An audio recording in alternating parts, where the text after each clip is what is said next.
Hi, Jesse Collins from Pure Educational Consultants, and I just wanted to share a cooking activity that's a favorite of a lot of my students and learners across a variety of states that I've worked in, locations, as well as age groups, and that's making an English muffin pizza.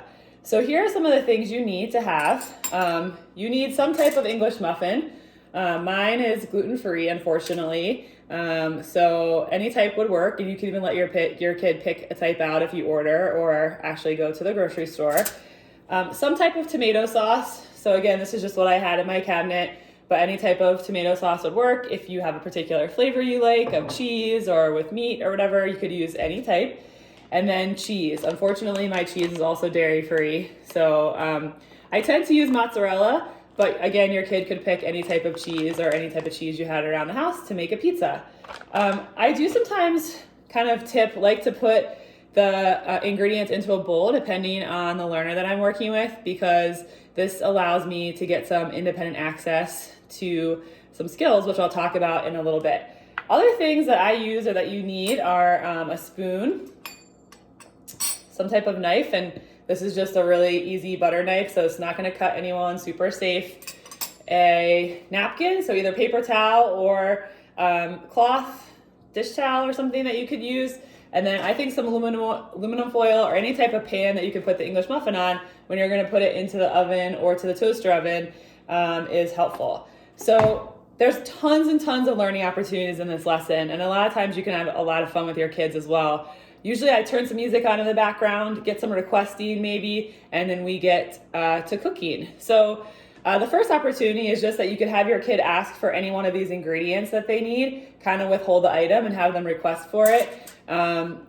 If you want to work on some fine motor skills, I actually already pre-cut this English muffin, but you could actually, a lot of times there's a slice, and this is a nice easy way for your student to work on some cutting.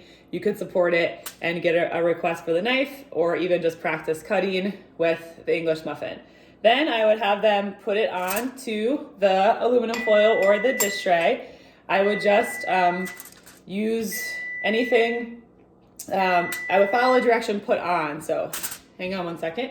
So I would just give them the item, and I would tell them to put it on so they could put the English muffin onto the tray. After that, I would have them request the sauce.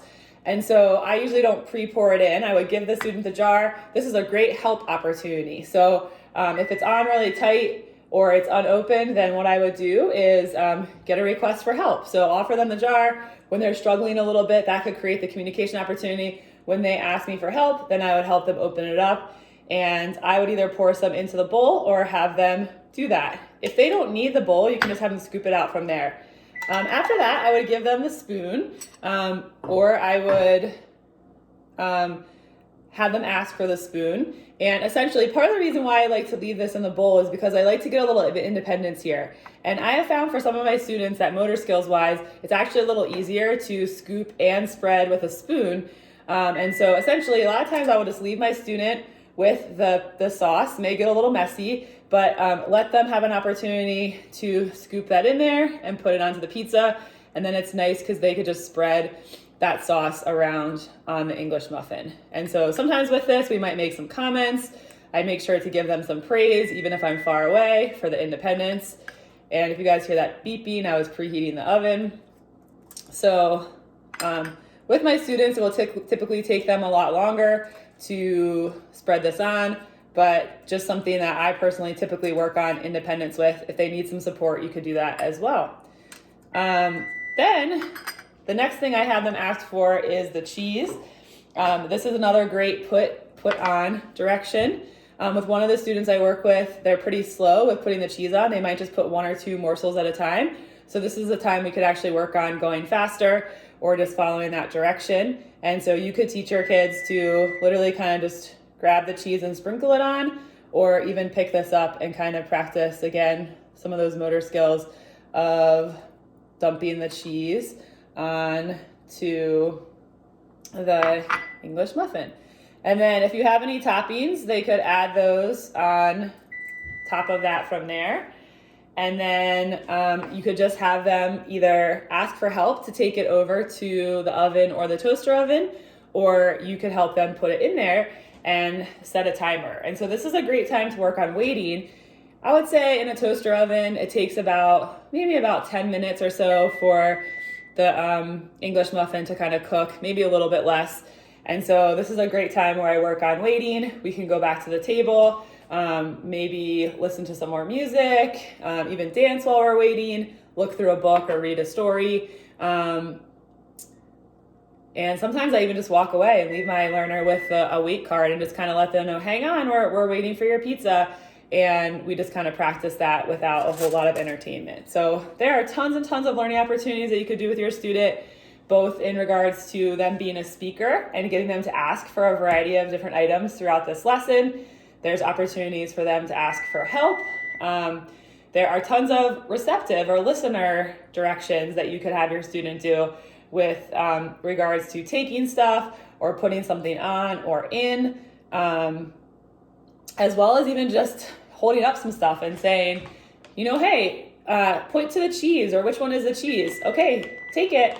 And then just having them kind of receptively identify that information as well. So, and then most kids love to eat the pizza, pretty excited about their creation. So this is a nice way to have your student involved in lunch, dinner, snack. And then the other thing that I like to do with my students while we're waiting for the pizza to cook is to take all of this stuff to the sink and work on functionally cleaning up, putting stuff into the sink or into the dishwasher, rinsing stuff off, and even getting a paper towel and having them practice spraying down and wiping up the area so it's all clean. As well as I sometimes have my learners set the table while they're waiting for their pizza. So, if getting a placemat, a napkin, maybe a fork if they're gonna eat it with a fork instead of with their hands. If they want some milk or a drink to go with it, they could work on pouring that while they're waiting for the pizza to cook.